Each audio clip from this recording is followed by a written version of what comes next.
আমরা মেঘালয়তেই। মেঘালয় কিরম জায়গা আপনারা দেখুন কিভাবে থাকি আমরা। মেঘালয় হাল অবস্থা, মেঘালয় কিরম জায়গা আপনারা দেখাইতে চাই দেখুন। এগুলি ক্যাম্পে থাকি আমরা। এটা কেরেং, এই যে কয়লা,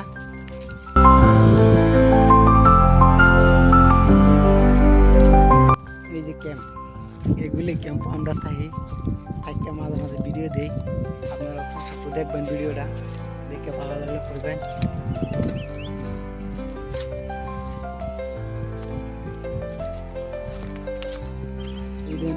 পানি ড্রাম, পানি পরে এর ভিতরে ডুবে